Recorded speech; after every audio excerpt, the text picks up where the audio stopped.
We shall now go on to our next speaker, Dr. Sandra, who's a senior medical consultant, pediatric ophthalmologist, and adult strabismus services from Arvind Eye Care Services based at Coimbatore.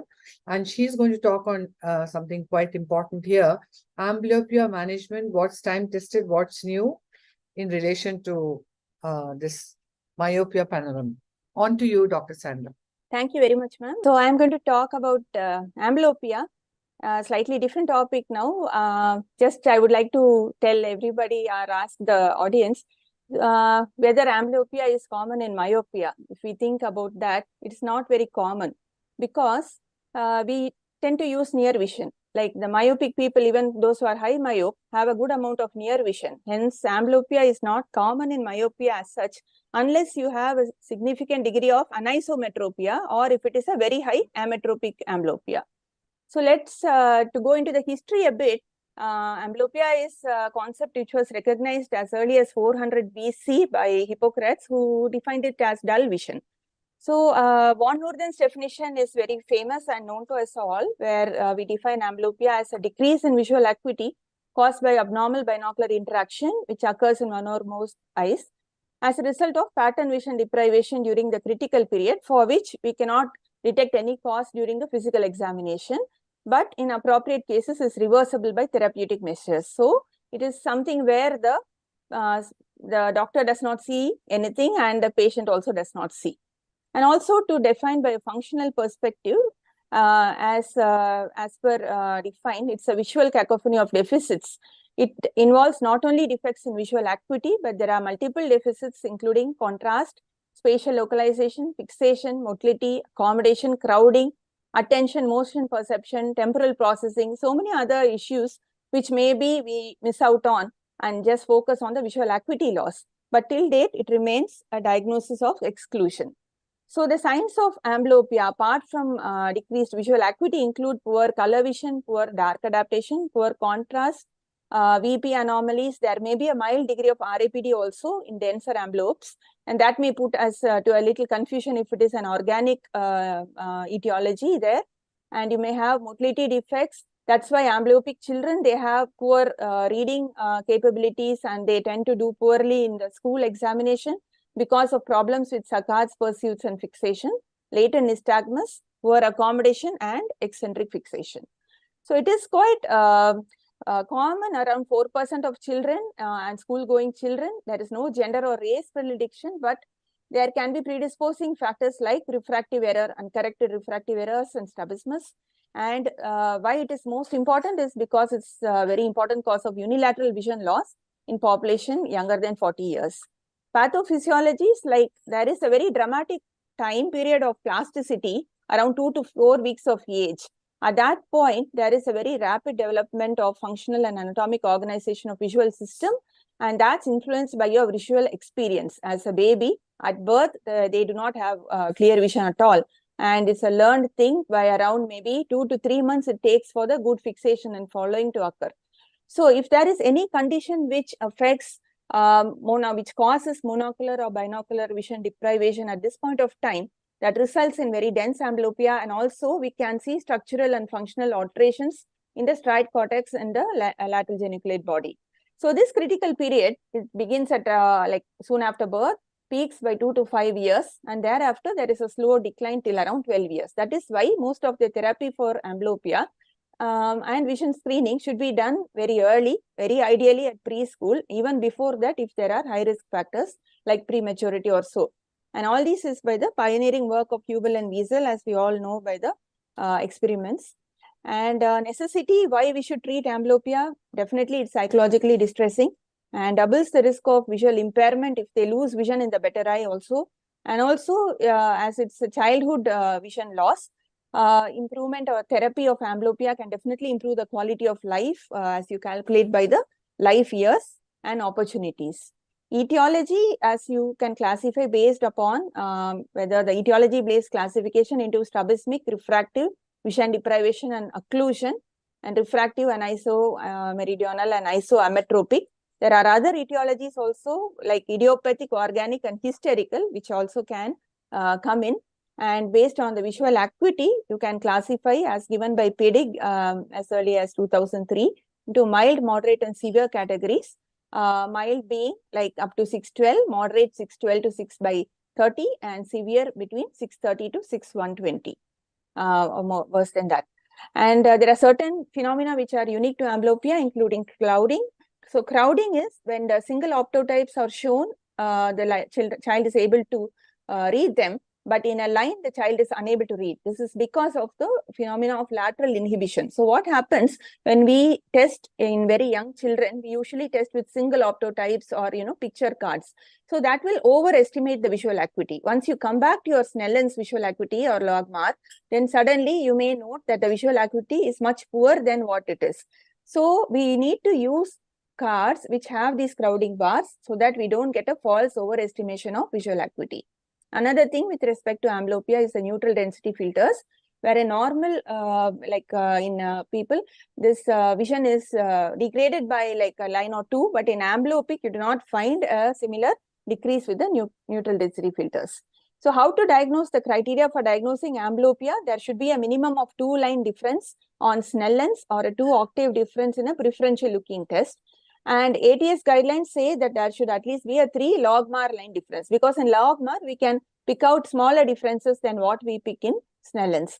While coming to bilateral amblyopia, the visual acuity less than 20/40 in each eye is taken as a criteria. But surely in infants, where we cannot test acuity as such, we look at fixation preference and resistance to occlusion. And definitely, the first step towards amblyopia therapy is always a good refraction, correct glass prescription, and rule out organic cause. So with this, sometimes we do find errors of refraction, and we need to be sure and repeat it twice or thrice before we come to a conclusion as to what is the correct glass prescription. After that, there are various treatment approaches, the topic being time-tested and newer treatment modalities. The time-tested ones would be occlusion, first refractive correction, followed by your occlusion and penalization. Drug therapy has also been around for quite some time. The newer therapies are the binocular, where we look at binocular integration, computer-based therapies. So the PEDIG was a group which was started in 1997, where ophthalmologists and optometrists came together to put across guidelines for amblyopia treatment, because before that there was not much of uniformity in the treatment of amblyopia. So when we look at the PEDIG guidelines, they gave very good recommendations which most of the pediatric ophthalmologists still follow. And optical correction alone, initially when we look at a child with amblyopia, we do not start treating immediately. Initially we give the correction, the optical correction. Why? Because both unilateral and bilateral amblyopia will improve initially once you give the glasses, and you wait for 6 to 8 weeks before you decide on the necessity and the duration of occlusion. Because one thing is, you may not need to treat with occlusion at all. Secondly, you may be looking at a lesser degree of amblyopia, and the treatment guidelines may reduce, and the number of hours of patching which you advise may reduce. So similar thing was observed both in isoametropic and ametropic amblyopia. So optical correction may improve. Wait for a period of 1 to 2 months before you start with your patching. Coming to the patching, how much to do? Again, we look at the ATS guidelines, where they said the 2 hours of patching plus 1 hour of neuroactivity is equal to 6 hours of patching for a moderate amblyopia. Similarly, 6 hours of patching with 1 hour of neuroactivity is as good as full-time occlusion in severe amblyopias. So this makes it easier on the family to go with lesser treatment hours. And when you look at treatment of older children, that is beyond the amblyogenic age, that is 7 to 12 years and even 13 to 17 age group, the optical correction alone, there were 3 categories in which the studies were done. One is optical correction alone, second is optical correction plus patching, third is adding your near activity also. And the best was to give a patching duration along with some guided near activity, where active therapy was much 1 minute better. left. Yeah, thank you.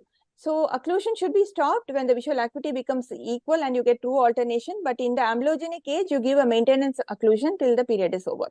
And drugs, atropine is the time-tested drug where you give in moderate amblyopia, where you can give either weekend atropine or twice weekly, works as good as daily. And coming to levodopa and citicoline, lot of studies are there, but there is no definitive evidence if it really works. So the pitfalls of your traditional therapy is decreased compliance, light sensitivity atropine, and difficulty in achieving true equalization because it does not address suppression. And many of them do have residual amblyopia also. The good news is the brain has neuroplasticity and it can change its form and function. So the binocular therapies are based on using both eyes together.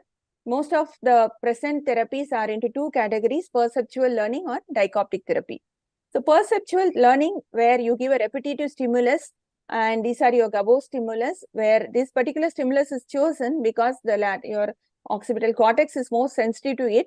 And it's an algorithm-based therapy where you give like 30 to 45 minute sessions over a period of 3 or 4 months, and they have claimed improvement in visual acuity along with improvement in contrast sensitivity also. The other form is the dichoptic therapy, where you give a single visual percept to both eyes simultaneously and using a red-blue color glasses, and then you decrease the contrast in the good eye, and gradually you are you're making the contrast equal. So these kind of therapies also find a place now in the ATS studies, where the recent studies look at these binocular therapies. So personal experience for me is more with the Binox Amblyopia, which is a dichoptic therapy. So here we encourage the kids to play the games for 1 hour at least 5 times a week. And the inclusion criteria, it works well in mild or moderate amblyopia. We have not found much success in severe amblyopias or in strabismic amblyopias with this mode of therapy. The prerequisites are foveal fixation, no tropia, access to computer with a good net connectivity. And before enrollment, we have to do the Snellen and Logmar 4-prism base out test, slit lamp, and fundus and OCT to document foveal fixation. And we can also monitor the way the kids are doing the therapy based on your, you can get all these graphs where you can note the sessions, whether they are doing the requisite number, requisite time, and requisite number of days per week.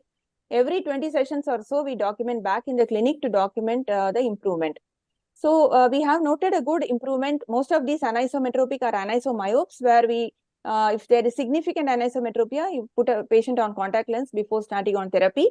Ametropic amblyopia, even after several months of glass, we're still looking at 612, does improve very well with good improvements in stereopsis following dichoptic therapy. The pseudophakics were 3 cases with partial cataracts, which improved very well. And strabismic amblyopia, we have not got that much success. And like 8 cases we did who have completed therapy, 5 didn't improve and 3 improved by 2 and 1 by 3 lines. So, and all the cases which have improved do get improvement in binocular vision and stereo acuity also. This we have just submitted for a publication. So, like it's a case-by-case basis. Technological development is fast improving, and there are still more newer therapies coming. So we need to keep our eyes and ears open for this. And it helps us to better define, understand, and categorize amblyopia. And we have to develop a customized treatment for each patient. Thank you. Thank you, Dr. Sandra. That was a very crisp talk and detailed all, but I'm not going to take questions because we have a number of speakers ahead and we've been running late. Do stay with us.